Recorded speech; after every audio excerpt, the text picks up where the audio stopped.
Ladies and gentlemen, no slip up, absolutely no slip up at Slippy G's backyard. We need to continue on. I know it's not been the greatest with all the injury news in recent times, but we've got to carry on the momentum. Very, very important against Aston Villa. All right. Here we go, back again on the other side of the coin. Right, welcome back to the other side of the coin, ladies and gentlemen. Aston Villa versus Chelsea match preview is upon us right now. Look, first up, the news is out. Reece James is going to be still out for 2 months. No surgery required for the time being, but the precautionary timeout is 2 months. And his World Cup position is at jeopardy as well, whether Southgate takes him to World Cup or not. We'll see. And the 2 months, apparently, it's a conservative approach. But look, for Chelsea Football Club, he's definitely not coming back before the World Cup. And there's quite a lot of important matches that's leading up to the World Cup. So we've got to manage. We've got to somehow find a way. And we've got to, ensure that we don't have the similar situations that we had last season when Ben Chilwell was out for a long time and Reece James concurrently. So, look, we have to battle on, Premier League teams, other teams, rivals such as Spurs, even Arsenal. They're continuing to win. Spurs earlier today won against Everton. So let's have a look at the table right away. We got to keep up. We got to keep up with them. Spurs 10 played, 7 wins, 2 draws, 1 loss, 23 points. Man City obviously are playing against Liverpool this weekend. Arsenal, I think, are playing Leeds, where I definitely expect Arsenal to win. Then again, you never know what can happen in the Premier League. But the way Arsenal's playing, they're going to continue on, I feel like, winning until something drastic happens to them. Man United just behind us as well with 15 points. So it's crucial. It's crucial, ladies and gentlemen, that we go out there to Villa Park and absolutely cream them and continue on with the momentum. Aston Villa at the moment, as you can see, 16th on the Premier League table. 9 played, 2 wins, 3 draws, 4 losses, 9 is their total points. So look, they've not been good. Aston Villa definitely not been good this season. And this is an opportunity. I feel like if we can go out there and take care of business, I feel Steven Gerrard is in big trouble. His management, I honestly thought after the stint in Scotland with Rangers and how well he did, he was going to come to Aston Villa and actually do something. But he seems like just another Premier League manager. To be honest, at times seems very novice to me as well.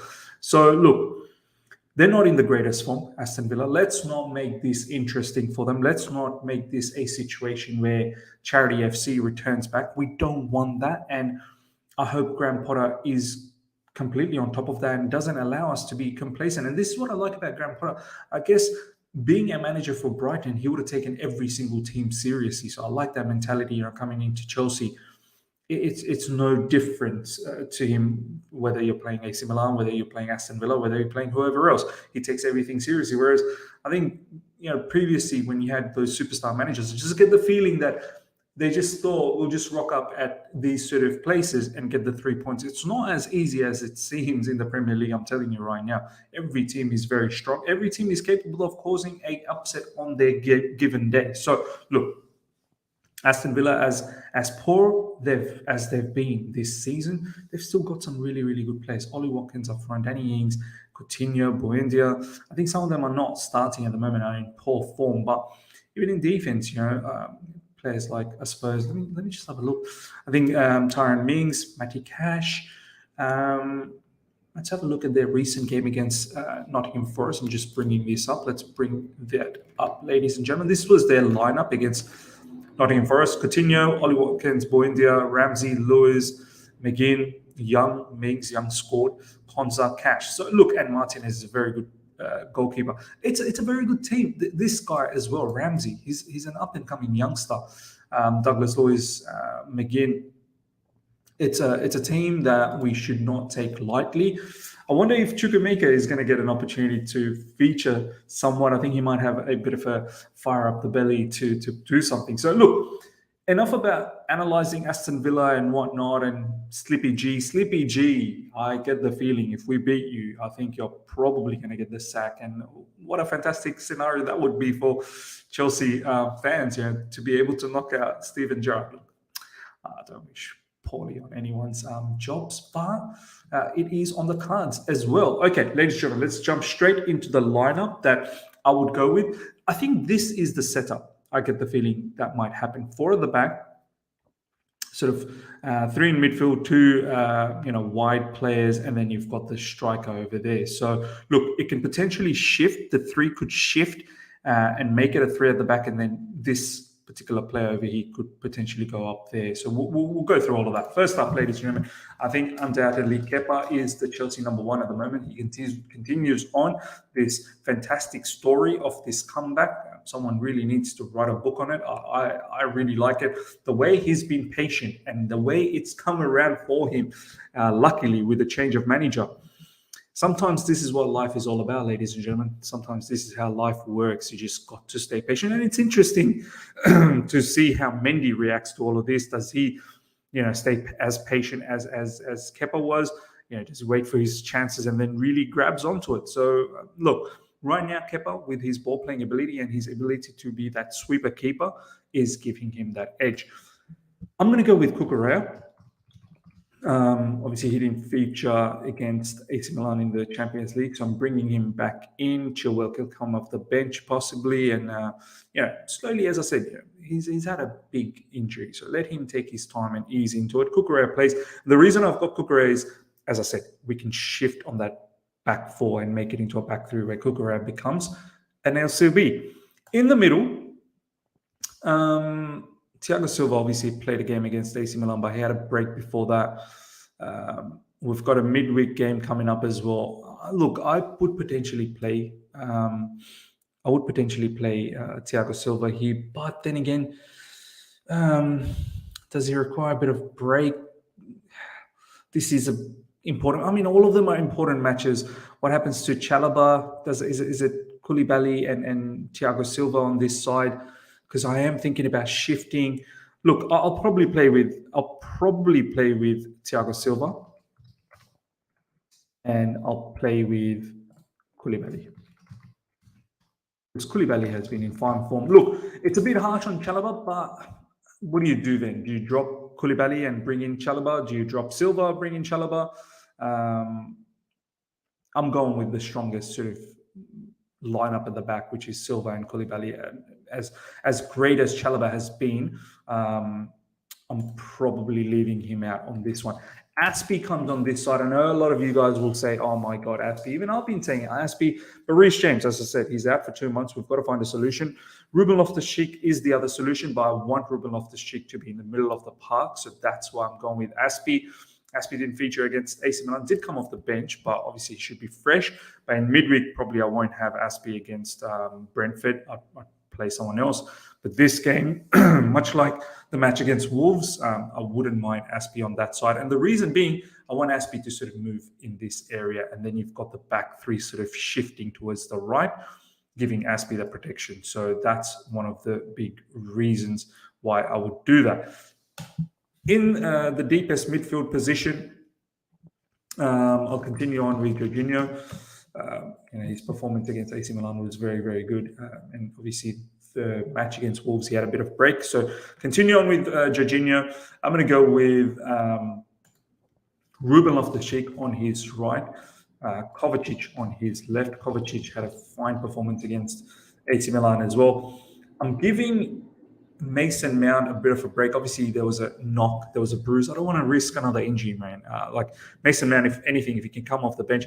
I had Mason Mount penciled down to start for this match, but after hearing that he's got that injury, I don't want to take that risk, man. Albeit a bruise, and he should be fit for this game, but he can come off the bench and be an impact player. So I'm going with this particular setup. On that left side, I am going with Raheem Sterling. Up front, Aubameyang.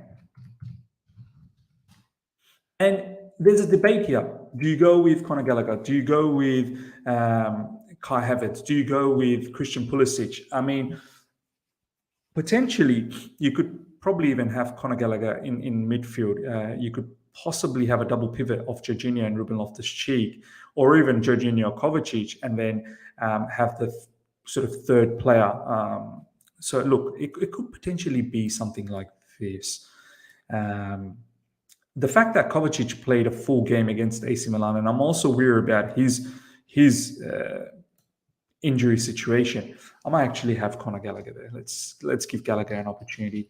He's been very good. I know the last game against AC Milan came off the bench when Mason Mount was taken off. Probably wasn't the greatest, but still, we know Conor Gallagher's performances over the last few games have been very good. Obviously, we can't forget the goal that he scored against Crystal Palace. So maybe I'd go with something like this: Jorginho, Ruben Loftus-Cheek in the base, Sterling, Gallagher.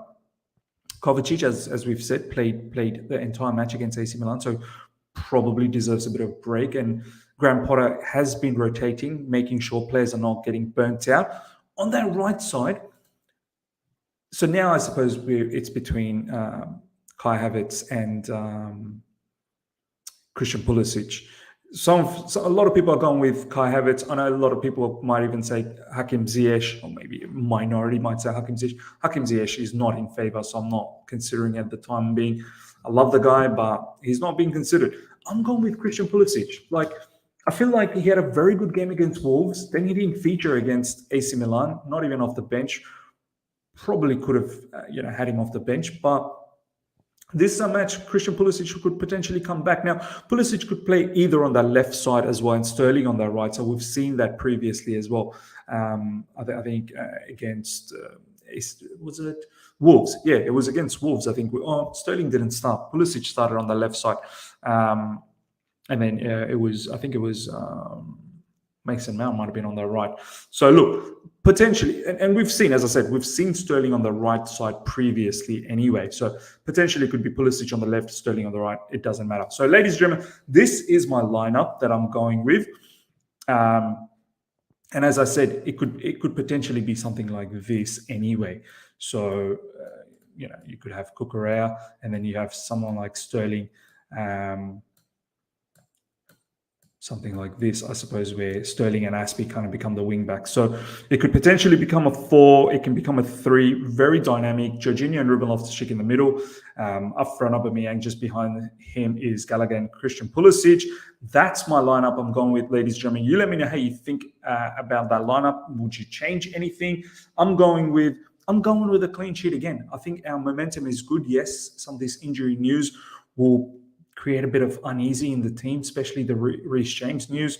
But I hope everyone in the team can galvanize and stick together and really look out for each other, work hard for each other, and continue on with this good vibe. A lot of the players are saying there's a very good vibe that's going on within the team.